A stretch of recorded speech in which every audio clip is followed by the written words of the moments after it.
Welcome to the Wheel of Time Diaries. I'm your host, King Crusoe. You can call me KC, and today is our last diary covering Towers of Midnight, the penultimate book of the Wheel of Time, and Sanderson's second entry within the series. I spent just about 6.5 hours reading over the last 3 days, actually, getting ready for this last week's worth of topic for the book, just finishing it up, kind of like I discussed last week. I covered a lot in last week's diary, more than I had even planned to. It was something like 250 pages worth of the book. Today, I've only got about 180 pages worth or so the fact that I only read for about 6.5 hours is not surprising. So in grand total with the book, I've spent not quite 32 hours. I spent right around 3.5 hours longer with this book than I did with The Gathering Storm, and considering that the difference in word count between these books is somewhere in the ballpark of 30,000 words,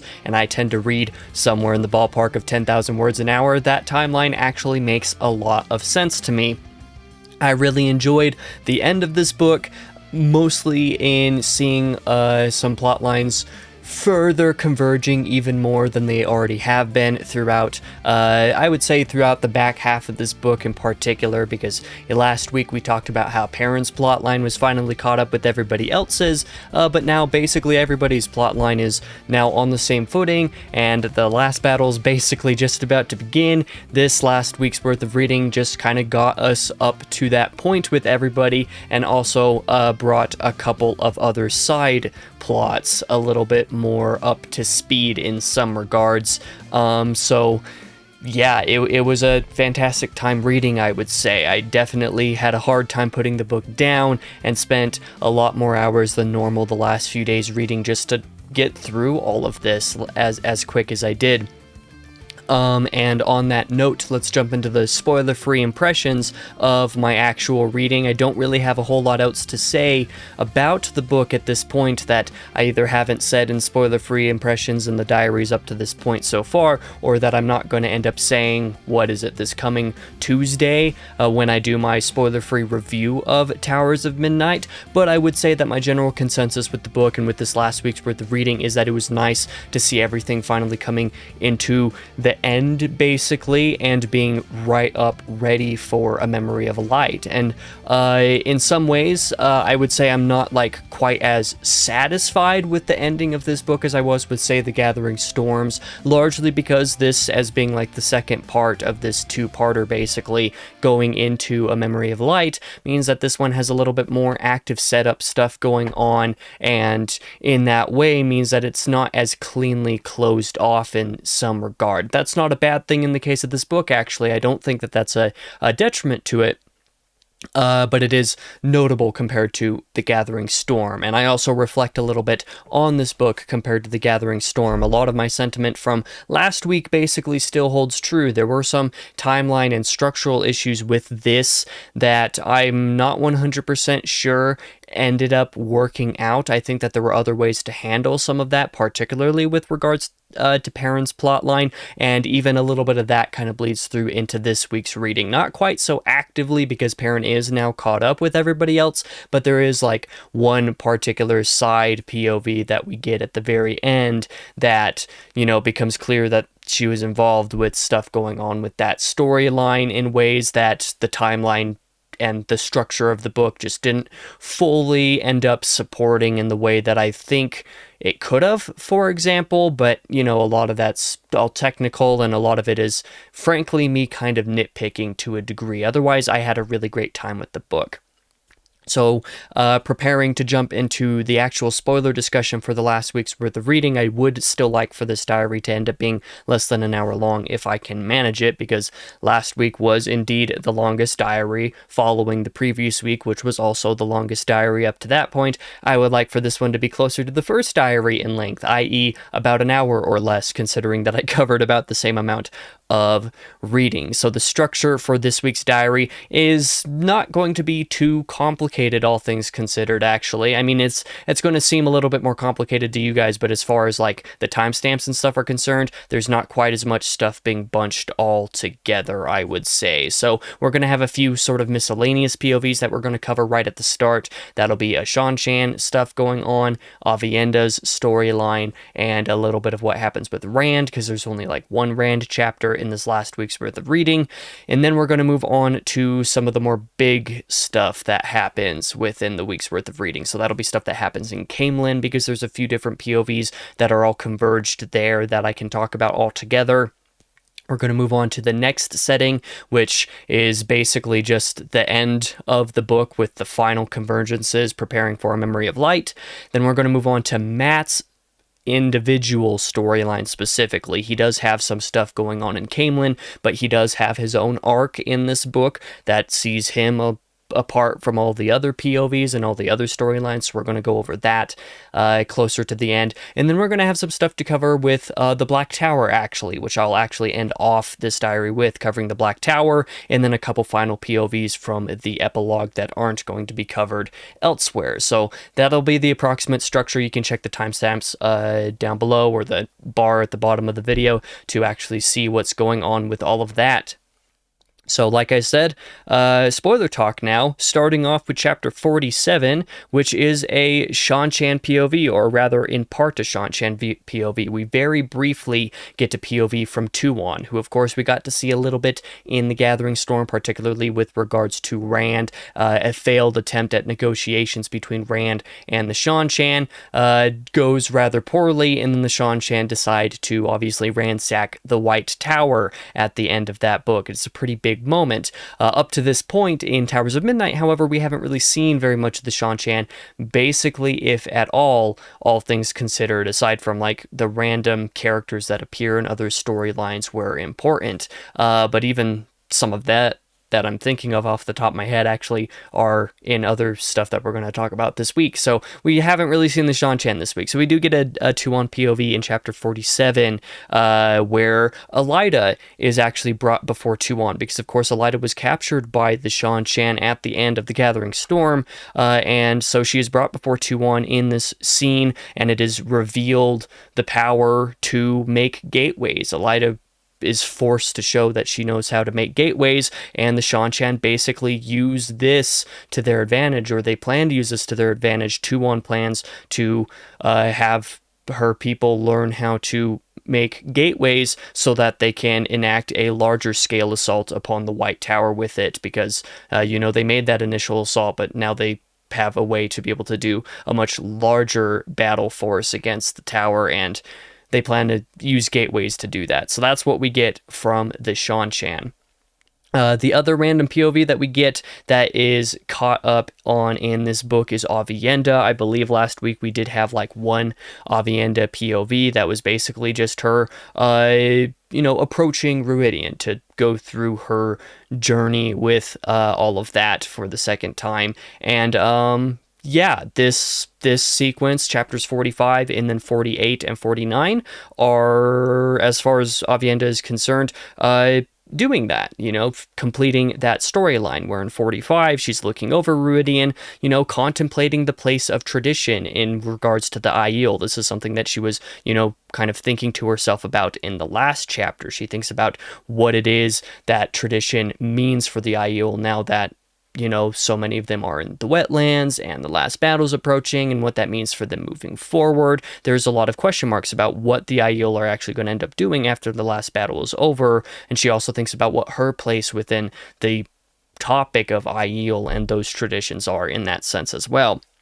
She wonders to herself if the Aiel can really return to what they were before Rand, after Rand's revelation of their past, since, this is normally something that only the wise ones and like clan chiefs get to learn about, is the truth of the Aiel past, that they came from originally being Tinkers, from being Tuathaean or whatever they're called. And this peaceful way of life, and they're no longer that. And Rand kind of blurted that out to everybody several books back, and that kind of broke the brains of a lot of Aiel, understandably so. And Aviendha's thinking about all of this stuff, right? So she kind of prepares, thinking about all of this stuff, and prepares to actually enter, the ter'angreal, the gateways of Rhuidean, to actually experience this stuff, and she goes through with that. In chapter 48, she comes out at the beginning of the chapter having experienced all of that, everything being true that Rand had said, everything that the Wise Ones and clan chiefs already knew about the Aiel past. She's pretty unfazed by it, and she's also a little bit jaded by this experience, because it's like, okay, well, this used to be a big part of the Aiel culture, as far as especially Wise Ones and clan chiefs coming and being able to experience this and learning the truth being a big important thing, and those who couldn't handle it just weren't up to being Aiel, right? But now that everybody knows, and it is the truth, again, it's the question of tradition and all of that kind of stuff. And so Aviendha's a little bit bitter about this, actually. And she's about to leave Rhuidean having experienced this, but then she decides that she's going to reflect upon that talent that she's kind of revealed a couple books back that I had actually forgotten about, that she is able to know, what a ter'angreal is kind of for, basically, or at least she's able to understand ter'angreal in a way that nobody else is, and so she actually goes to inspect the glass pillars that are used to give people these visions when they go through them, or the Aiel anyway, these visions. And so she inspects them, something about them changes, and so she steps in once again and actually experiences some more new visions. But instead of going from this point in time further into the Aiel past and learning the truth of where they came from, she's actually sent a solid distance into the future, and that slowly comes back towards the past. And with regard to her specifically, she sees the Aiel at its most decayed point, going all the way back to her generation of the family, the way that her generation of Aiel, her children, hers and Rand's children, ultimately end up being the end, the withering of Aiel culture within the world, and kind of the ways that the combat between the Aiel and the Wetlanders versus the Shan-Chan, and the way that some of that develops, the way that Rand ultimately, according to these visions, ends up actually failing to bring peace to the land. Maybe he defeats the Dark One, apparently, but with regards to future generations with the Shan-Chan and the other peoples, it doesn't work out very well, and this ultimately ends up meaning that the Aiel, in attempting to hold strong to their ways, actually end up just kind of withering away and dying out. So she kind of comes out of these visions, and it's obviously very personal and painful for her, because she realizes that this is her family, this is her children, this is her grandchildren, her posterity that leads to this happening. And so she comes out of these set of visions determined to see that particular future is avoided, pained by what her bloodline specifically seems to become. So that is actually rather impactful sequence of scenes, and I'm interested to see how that kind of comes into a little bit of fruition in A Memory of Light, right? Aviendha's part in that book, what her role is in that book with regard to the last battle and with regard to Rand and stuff. I'm actually very interested to see what that looks like, because it's kind of hard to say at this point. It's a little bit, relatively speaking, somewhat disconnected from the rest of the book. So it's kind of interesting. I'm definitely looking forward to seeing what that looks like moving forward. But speaking of Rand a little bit, there is one chapter of Rand's POV, and it's not even really Rand's POV. I'm pretty sure it's actually Min's POV. It's just Rand's storyline here, chapter 51.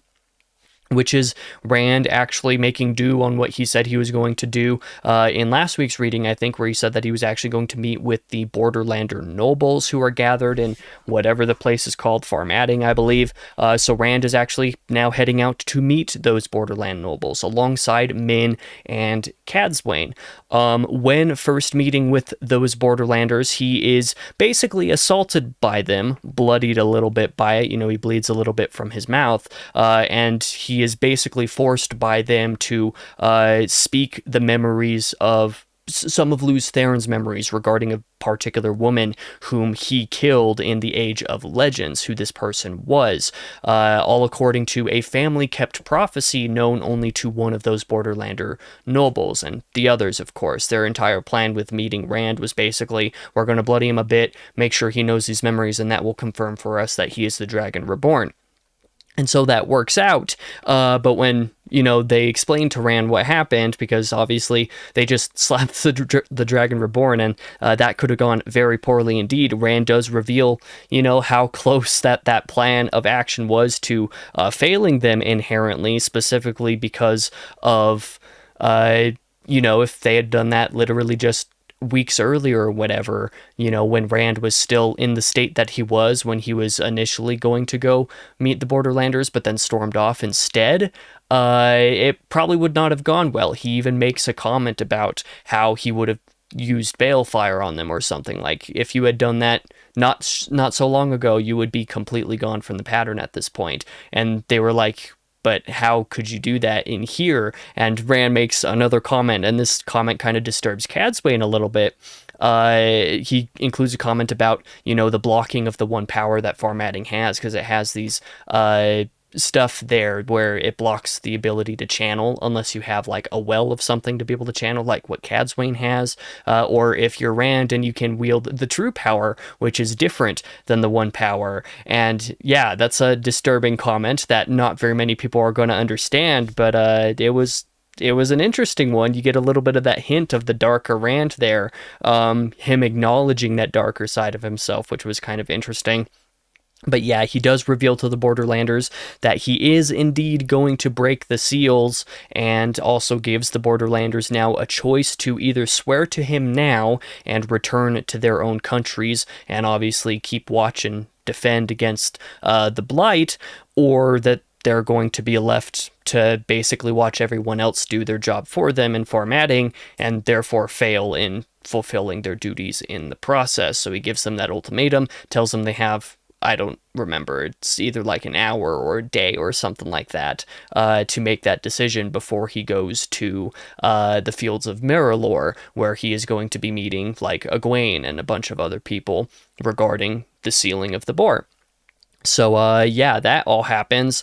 And another thing of note as well, which we will, come to in due time, Rand also at the beginning of this chapter sends one of his Ashaman Neif to the Black Tower to try to make contact with Logain and his followers, because Logain has basically been off page, off screen for a while at this point. He feels like a forgotten character, despite such heavy foreshadowing that he would be such an important character at the end. I'm hoping that still ends up being true, that he does end up being an important character who appears at the end of the series, in A Memory of Light, of course. But outside of this and some stuff that we're going to come to with regard to the Black Tower at the end of this diary, there's not a whole lot to talk about with Logain, because he's still basically off page. So I'm hoping that we'll see more of that in A Memory of Light. But that is the Rand storyline. So let's shift gears and talk about what happens in Caemlyn, because, with regard to the Rand storyline, it was a good chapter, actually. I enjoyed the chapter, but it doesn't necessarily do a whole lot to move us forward, because we're just trying to get to the fields of Merrilor at this point, and we'll be, on a pretty good path for that with the Caemlyn storyline. So, moving on to Caemlyn, we will talk about the rest of chapter 45, which is an Elaine POV, where she is basically preparing to take the throne of Carrion alongside the throne of Andor. In this chapter, she learns a little bit about the delicate political situation of Carrion, not just with regards to the technicalities of like Deus de Mar, the game of houses and all that kind of stuff, but she also learns a little bit about what some of the nobles and stewards and stuff like this have been doing in Carrion in Rand's relative absence, given the touchiness of their political games there. So she has to consider about some things, like it being pretty complicated, and it'll be pretty touchy to try to take the throne of Carrion.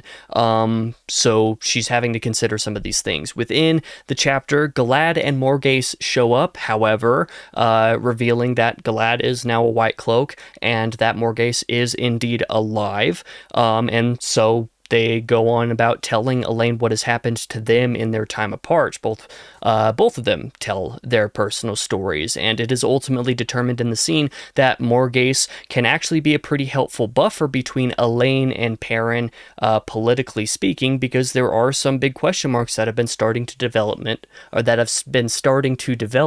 because of Perrin being Lord of the Two Rivers, and the Two Rivers being part of Andor, and what exactly kind of role Caemlyn has not played in the Two Rivers for a long time, and whether this is going to come to blows between them.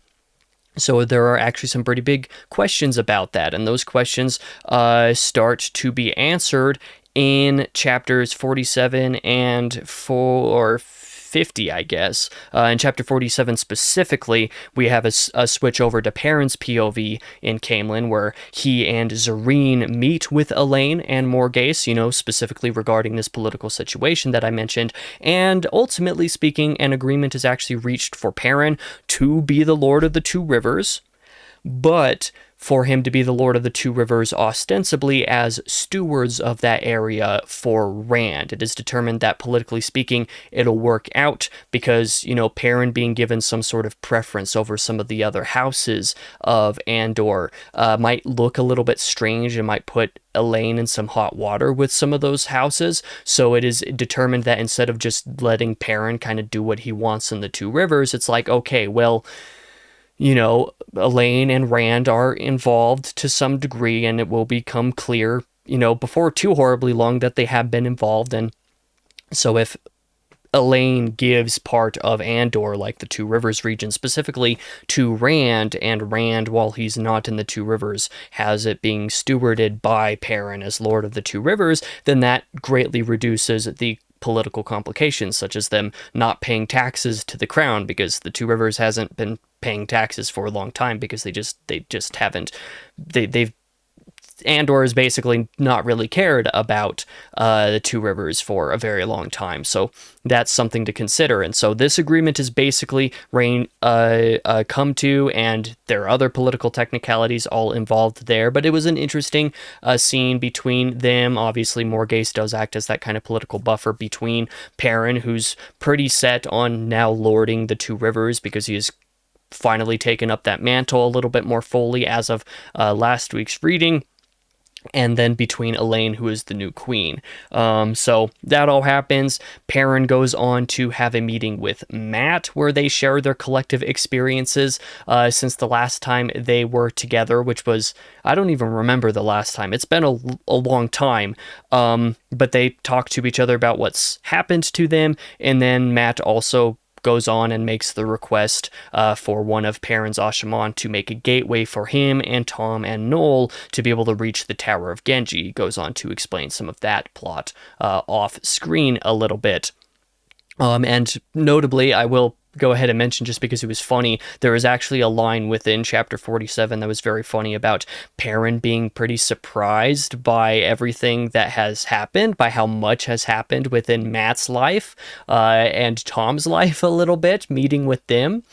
So that was a funny call out, because it, once again makes apparent just how little actually occurred with Perrin's story since, quite frankly, since the Two Rivers.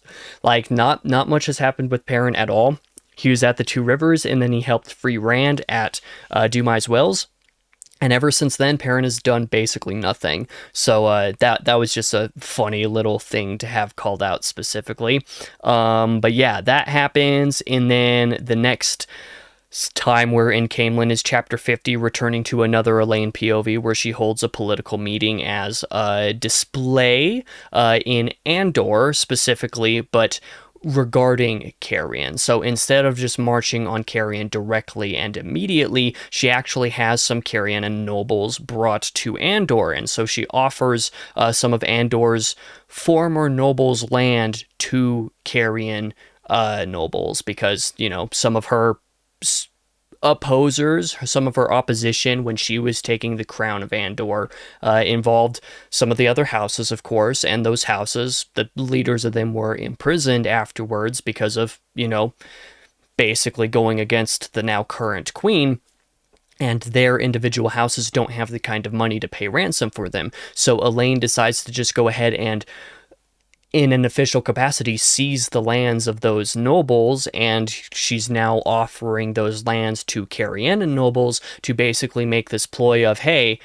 I'm going to be taking the throne of Caemlyn, but I want Caemlyn and people to understand that this isn't just me coming and building my own shack over there or taking up the mantle over there just directly, and that's that. No, there's going to be a little bit of give and take. There are going to be some Caemlyn that are going to have some land over here, and I want for some Andorran nobles to potentially have some lands out of the royal holdings over in Caemlyn as well, to basically more fully form an active relationship between these nations, even if implicitly. So that's basically what she's trying to do here.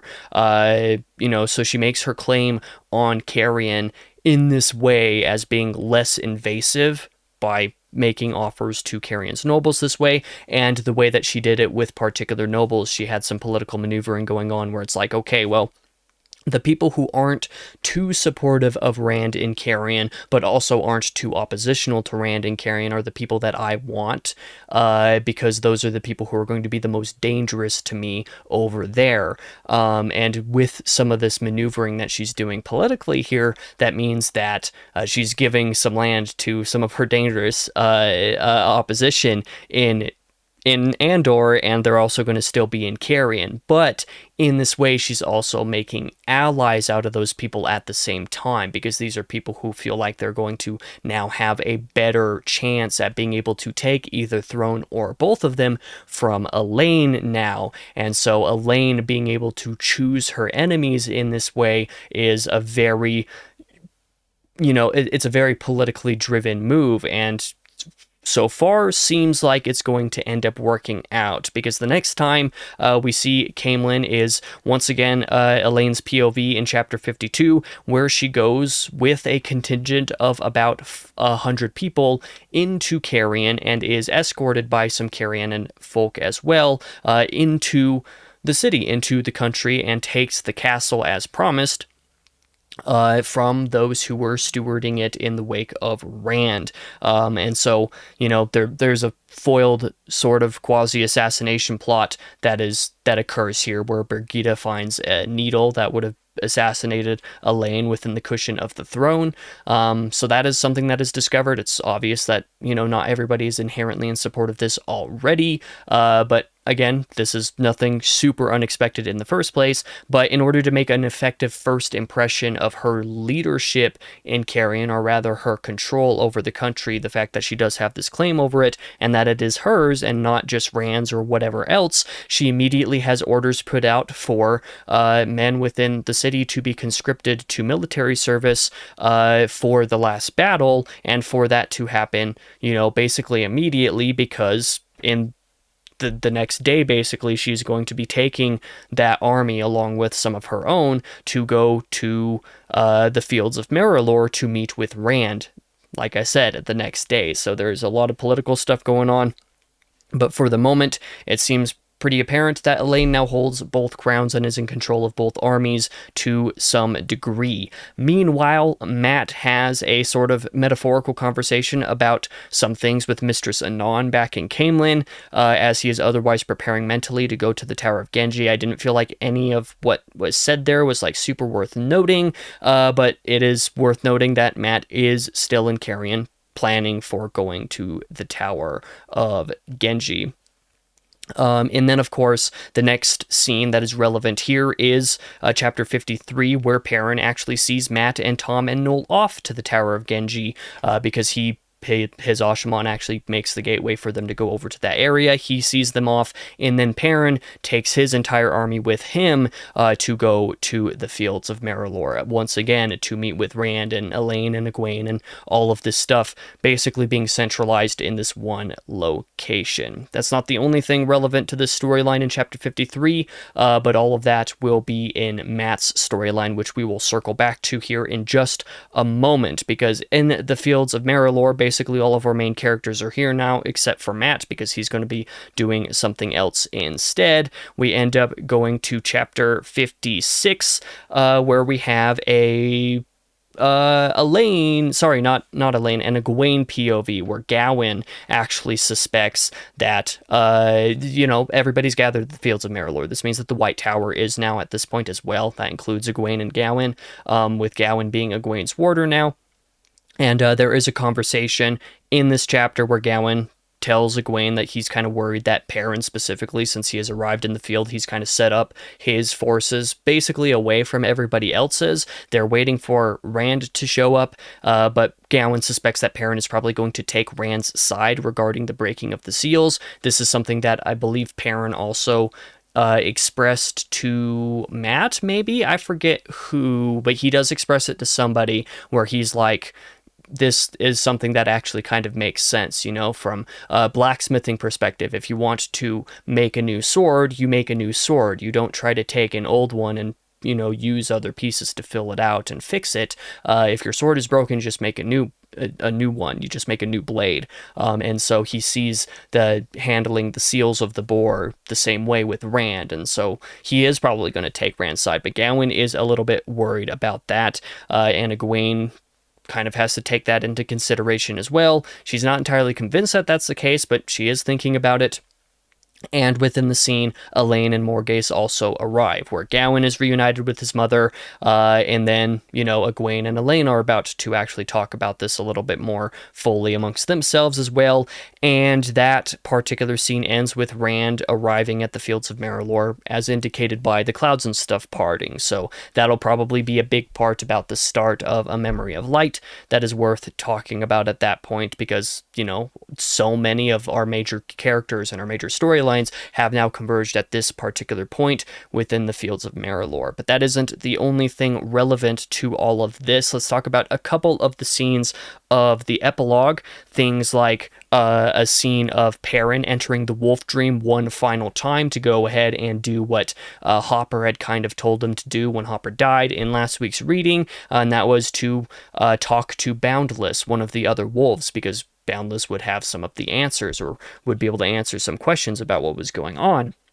And so Perrin does that, but rather than getting direct answers per se, he discovers that Boundless is actually the old wolf brother called Noam, or however his name is pronounced, who it has been indicated up to this point was somebody who lost himself completely to the wolf identity and just became a wolf, like lost all of his humanity there. But in interacting with Boundless, who is Gnome in the wolf form, Perrin determines or figures out basically that Gnome actually willingly became the wolf, because that was his balance between, his identities and his peace, finding peace, because his life as a person seemed to have been very, very painful, and the way to escape that and to balance that was to become the wolf. And Perrin kind of takes this into a balance of consideration between his own identity and that of Elias's identity, whom he had a discussion about, I believe also in last week's reading, about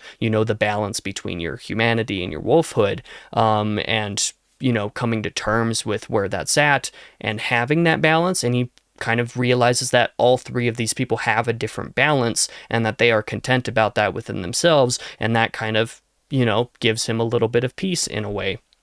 And then there's also another POV relevant to Perrin in the epilogue, which is returning to Grendel, who has had a few POVs in this book up to this point, and that Grendel POV is her basically being taken care of by Shaidar Haran, because that ambush that was supposed to take Perrin's army, that was then going to take Galad's army, but then got defeated by the two of them together, was actually set forth by Grendel. And, hindsight is 2020. It's pretty obvious that this was set up by Grendel when we had the last one of her POVs, when she was assuring Moradin that she had plots put in place to deal with Perrin and that she was going to do that. It's obvious that that's what was going on here as well.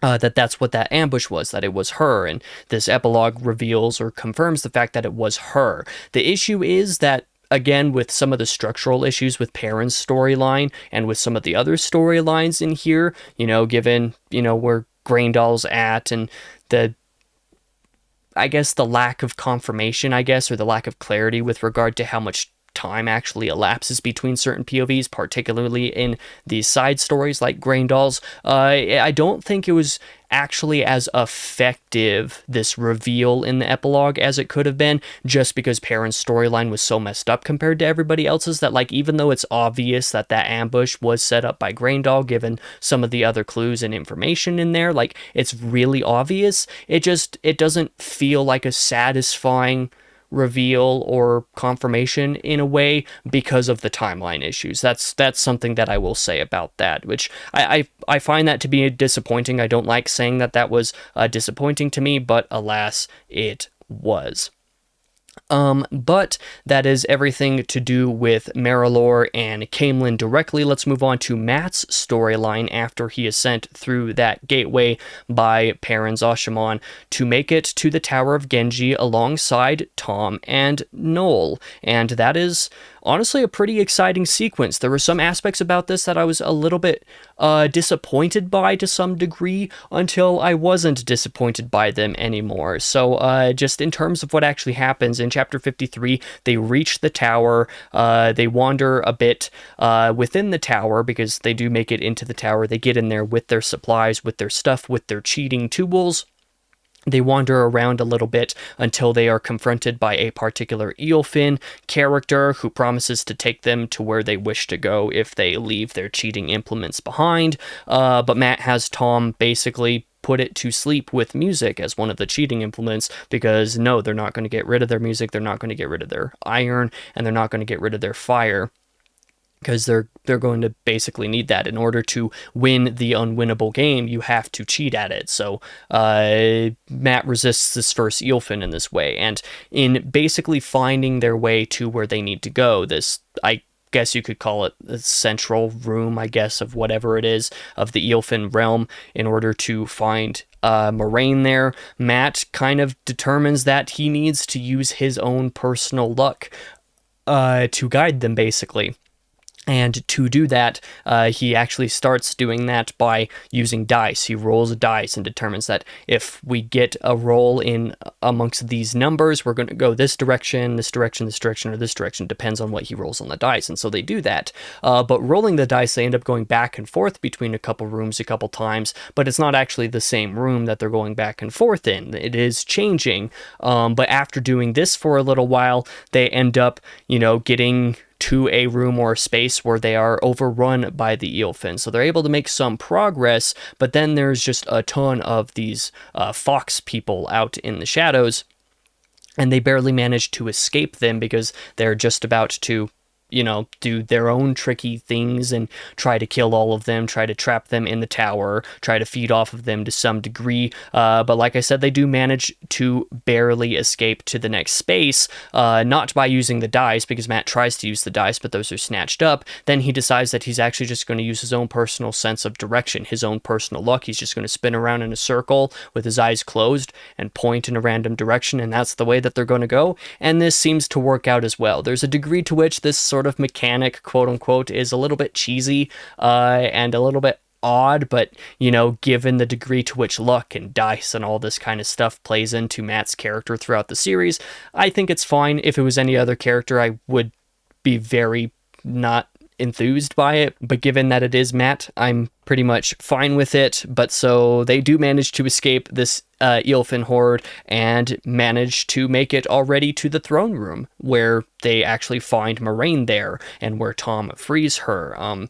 This is part of what I was indicating when I said that I was a little bit kind of disappointed with the Tower of Ghenjei sequence, because it felt like it was too easy for these characters to make it to where they needed to go, given the fact, especially the foreshadowing earlier from Birgitte when she ended up going to the Tower of Ghenjei once and spent 2 months wandering around without managing to actually make it where she needed to go. It felt a little bit kind of forced that they managed to make it here this early, but it was able to come back around. It was able to win me over by making it difficult for these characters to make it back out, because Matt does get the chance to bargain with the Eolfin based on what the Eolfin had told him before and based on Moraine. He's like, we're going to take Moraine with us, and you are going to let's see, you're going to give us a straight shot towards the exit, and you're not going to be able to attack us. He's a little bit more specific about how he, bargains these demands because of his experience with the Aelfin, with all of these characters before, and how if you don't word it a specific way, they're going to find some way to like kind of weasel out of it, or try to do it in a way that kind of hurts you, kind of like the Jinn from Wishmaster, for example. You tell a wish, but he's going to fulfill it in the most bad faith way possible, basically. That's what the Eelfin are like.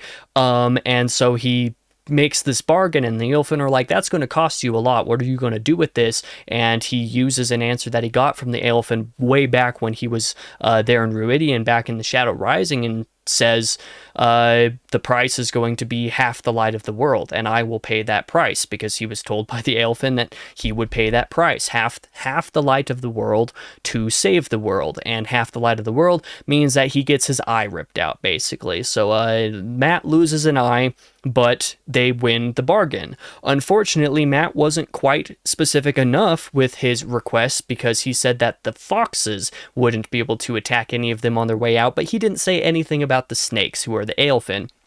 So they get a good long ways away, trying to make it to the exit, straight path like they were promised. However, the Aelfin end up showing up, and so they have to just completely go a different direction. They have to run away, basically. They are chased away from their escape by the Aelfin, and so, they're trying to figure out, it's like, how are we going to get out of here? Matt tries to do that whole spinning around a lot and pointing in a random direction to determine where they're going to go to reach the exit, but it keeps telling them to go the direction where the Aelfin are coming from, and the Aelfin are too close to them for them to be able to go that direction. Like, it's not, they're following too closely behind for them to be like stuck in the other room when they go back, and for that room to have changed, basically, if that makes any sense with regards to the mechanics of the tower. But so they're not able to go that direction. So then they decide, it's just like, okay, well, we can't go that direction. What if we try to go to how you escaped the last time? Let's go to the Aelfin area and try to use the gateway out of there from there. And so Matt uses his luck to try to lead them that direction. But they're able to get a little bit of ways, but again, they have the problem of where it keeps taking them in the direction where the Aelfin are coming from, and they can't do that because they're too close. But then it turns out that Noel decides to sacrifice himself. Noel reveals himself to be Jane Farstrider, the legendary Malchieri figure, and he sacrifices himself to let Tom and Matt be able to go further on in order to make it to the Aelfin region where the gateway is at. So Noel sacrifices himself. Tom and Matt, and obviously carrying Moraine with them, are able to get to the gateway out of the Aelfin realm, but they find that that gateway is destroyed, so they're not actually able to get anywhere. So the Aelfin are now coming up on them. Tom plays a pretty somber tune on his flute and sings a little bit as well. A sad song, basically, a song that like kind of comforts Moraine as she's sort of waking up a little bit, and also to try to head off the Aelfin a little bit, while Matt is just debating in his head, like, what am I going to do about the situation? He's thinking about the technicalities of stuff, including some of the answers that he got from the Aelfin and Eelfin before, and including some things like he was given some stuff that were supposed to fulfill specific roles the first time that he was here, and one of those gifts was the Ashandarai, his spear weapon, basically, that little thing over there. And it's like he's able to determine, it's like, wait a minute, I was supposed to be given a tool that was supposed to be given a way out. Like, I wasn't given a way out before when I demanded to have a way out. I was just kind of kicked out, basically, by these people. And I was given this Ashandarai, this gift that doesn't actually serve any purpose, whereas my other gifts that I got from them, like the Foxhead Medallion, served the purpose of one of his demands. Like, he wanted to be free of Aes Sedai and magic, basically, and that Foxhead Medallion was the answer to that. It works in that way. And so he's considering, like, well, this Ashandarai here is like, what is this actually supposed to do? I wasn't actually given a tool that was supposed to be a way out, but I was given the Ashandarai, so that must be the thing. And so he uses the Ashandarai within the walls here, and is able to open them a way out of the tower directly with that. So the trio narrowly managed to escape the Tower of Ghenjei here, which is honestly awesome. It was a really, really great sequence. So now they are free. They are outside of the tower. They have set up camp outside the tower. Noel is unfortunately now dead within the Tower of Ghenjei. Tom and Moraine, their sort of relationship aspect that is part of the series now for some reason is addressed here, also in kind of a funny way, similar to that joke that I made with regard to Perrin earlier. It's just like, oh yeah, it's weird how much has happened. Yeah, that's because you didn't do anything, Perrin. In this case, it's also kind of similar. Matt is considering in his head a lot. It's just like, since when were these two romantically involved? And yeah, that's probably a question that a lot of readers of this series had, because I was kind of spoiled about this aspect at one point. It was mentioned at one point while I was still early in the series that they had a romantic dynamic, and I was like, since when? Where's the romantic dynamic? I don't see it. And then, of course, Moraine supposedly died in Fires of Heaven, and I was like, I don't believe she's dead. And part of the reason why I didn't believe she's dead is because I had heard so much disparagement about the relationship with Tom's side of things, which is admittedly a little bit weird. It's a bit strange. It's kind of random. But it is addressed here. Tom and Moraine decide to just marry, and they decide to have Moraine bond Tom as well to be a warder, because now Lan is, of course, Nynaeve's warder instead.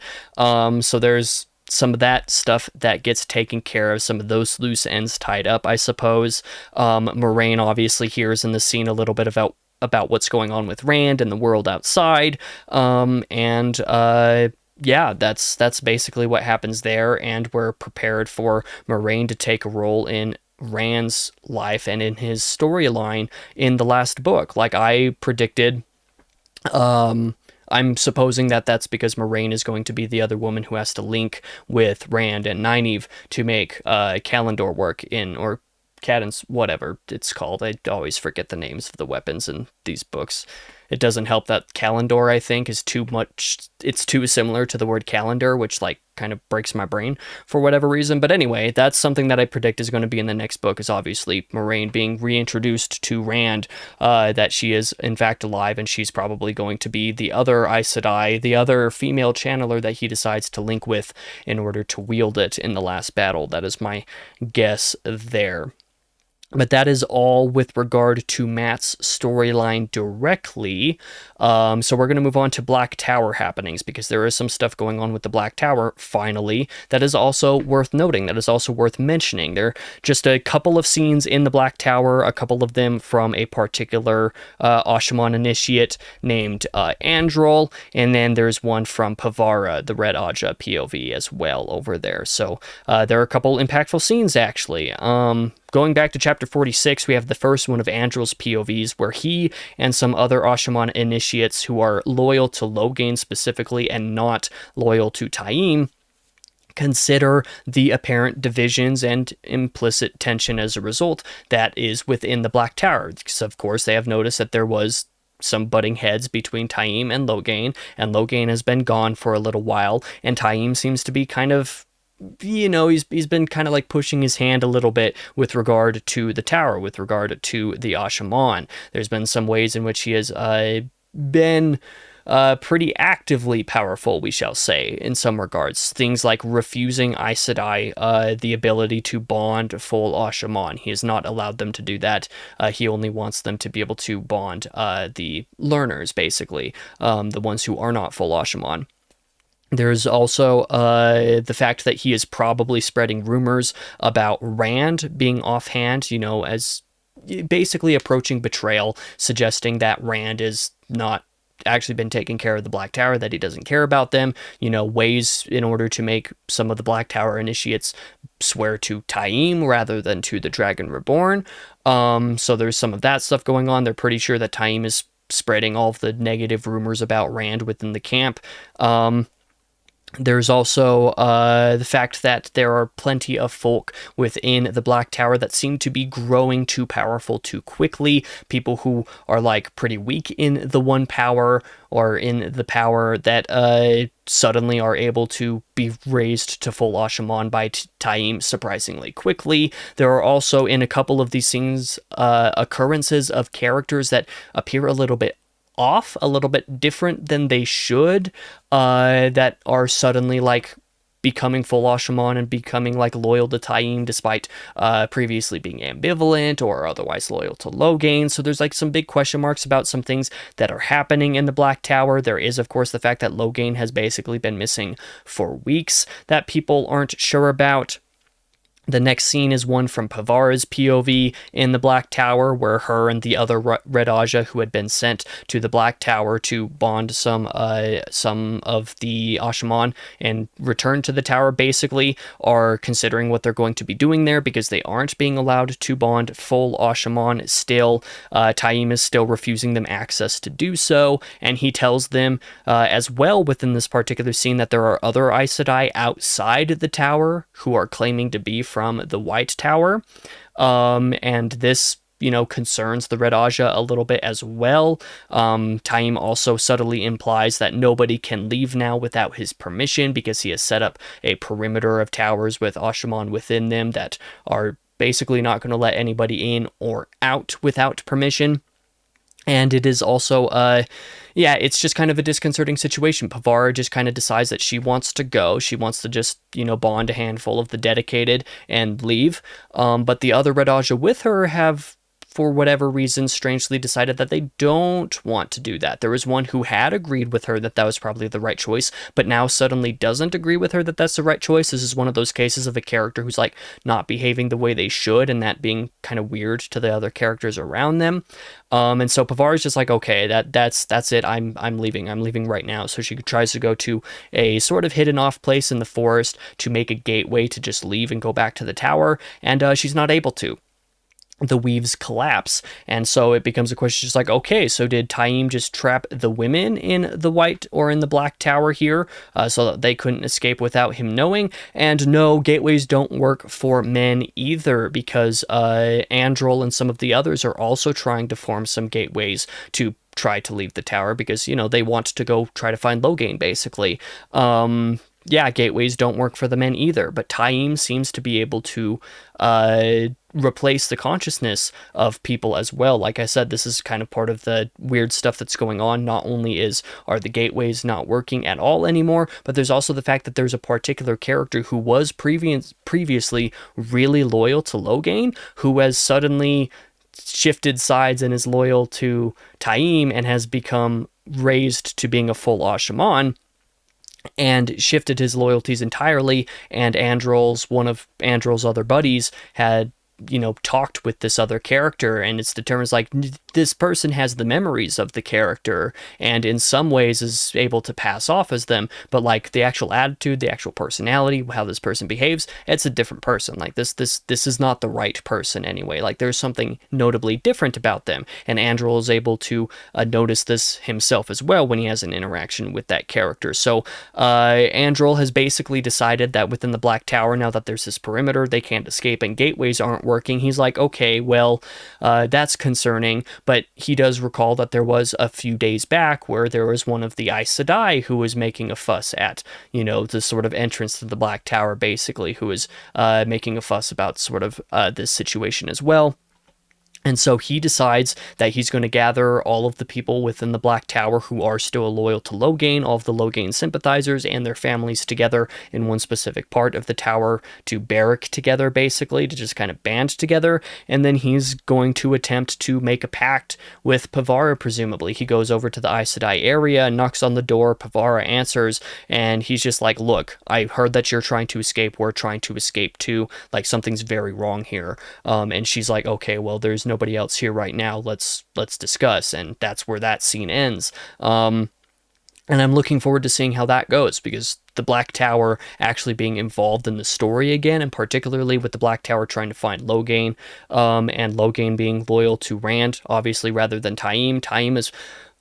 I don't know if Taim's like actually one of the Forsaken at this point, but I feel like he is 1,000,000% in league with them, because there's no other reason why he would be doing what he's doing right now. But so Logain is obviously pretty much in league with Rand, and so his followers are inherently in league with Rand as well, or implicitly so. We'll say that Elida's Red Aja Aes Sedai might still have some complicated alliances or allegiances within themselves. So this potential, pairing of like I said, Andril, some of these Logain sympathizers within the Black Tower with those specific Aes Sedai versus some of the other allegiances that are going on in the world is really interesting. That's also something that made like the Caemlyn and Merrilor material from earlier really interesting. Like obviously Elaine is very much in league with Rand. Obviously Perrin is very much in league with Rand, but there are political dynamics between those two with the context of Andor that make them have to kind of rub roughly for a little bit until they're able to come to some form of agreement with each other. And this is one of the big parts of the series that I do actually like, is that there is some degree to which all of these storylines actually importantly kind of rub against one another with regards to who's allies with who, and all of these friendships and dynamics of groups versus individual people. And I'm looking forward to seeing how some of this actually turns out in the next book, of course, with, you know, the people who are going to support Rand wanting to break the seals in the next book versus the ones who don't want him to break the seals. Obviously, some of these other side allegiances as well. It's all really interesting stuff, so I hope that all of it actually comes into some interesting fruition in the next book. But that is not quite the very end of the book. There are 2 scenes from the epilogue that I have not covered yet. One of those is sort of related to Mat's POV, even though it's not Mat's POV. It's actually over back outside Caemlyn, who is being watched over by Talmanes, and in the scene, Ulver actually wins the game of Snakes and Foxes, so that's funny that occurs. So the game that is unwinnable, he does indeed win, which obviously is meant to, you know, kind of coincide with the fact that Mat and Tom and Noel were able to win that game and get Moraine and then leave, so they won the unwinnable game as well in that sense. And also within the scene, Ulver finds the note that Mat had from Viren and decides to open it, you know, viewing himself as this sort of personal messenger for Mat. She's like, well, why hasn't he opened this letter? So he just does. But he struggles to understand some of it, and he gives it to Talmanes to read. And though Talmanes is upset that he opened it because Mat didn't want it to be opened, Talmanes does read the letter, and it turns out that what Viren had said in it was that she was relying on Mat's inherent curiosity to cause him to open it, you know, before the time that he agreed to open it. In any case, because obviously Viren would have, if she would have been able to survive what she was planning to do, she would have come back before Mat needed to open it and explain to him what she needed to explain in the first place. The reason why Mat needed to be able to open it at some point was because she was pretty sure that she wasn't going to be able to come back. The note opens with, if you're reading this, I'm dead. So of course that all makes sense. I don't understand why she didn't like push a little bit harder to make sure Mat tried to open it and read it, or that somebody didn't open it and read it, or tell him about what's in the letter in the first place, to some degree, because it does feel like this is the one time where the sort of miscommunication trope that people complain about with the series so much that I have not had basically any issue with at almost any point. This is the one time where I'm like, this feels like a little bit contrived miscommunication type of thing, where Viren should have tried a little bit harder to make sure that somebody knew about the content of the letter, being that the way gate outside of Caemlyn is not safe, actually, that she knows about a huge swarm of Shadowspawn that are traveling through it, and that they're going to be launching an attack on Caemlyn within the month, basically. But at this point, it's been a long time since Mat was given that letter, and he still hadn't opened it. So she was expecting for his curiosity to get the better of him to open it sooner than later, so that he could do what Viren advised within it, which was to have Elaine or whoever could make sure that that Waygate was destroyed, because it was going to turn out bad. And spoiler alert, it has already turned out bad, because by the time Talmanes reads this, he exits the tent, basically, looks towards Caemlyn, and the city's on fire. So it's pretty clear that the Shadowspawn have already made it out of that Waygate. So, oopsie daisy. Like I said, this is the one time where I'm a little bit less convinced by the miscommunication thing. I think that was a little bit more contrived. I think that Viren probably should have tried a little bit harder, or had some alternate routes to make sure that got out there to some degree, because while it is fun for that letter to be open and be like, oh yeah, Caemlyn's going to be destroyed by Shadowspawn if you don't open this, and then they look and Caemlyn's already starting to be destroyed by Shadowspawn, it seems like. Yeah, it's a fun moment. It's a cool moment, but like I said, this is the one time where that miscommunication thing does actually bother me.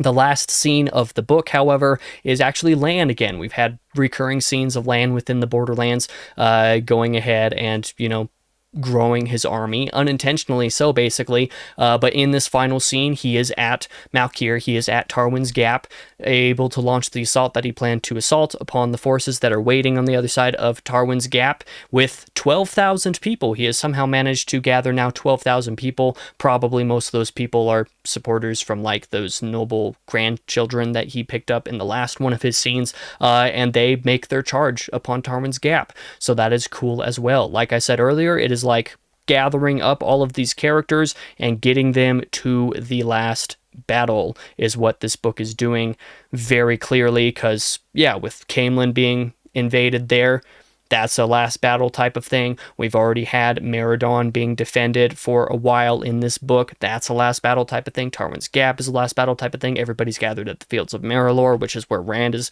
gathered everybody, so that he could do the breaking of the seals and then sealing the boar up again immediately afterwards.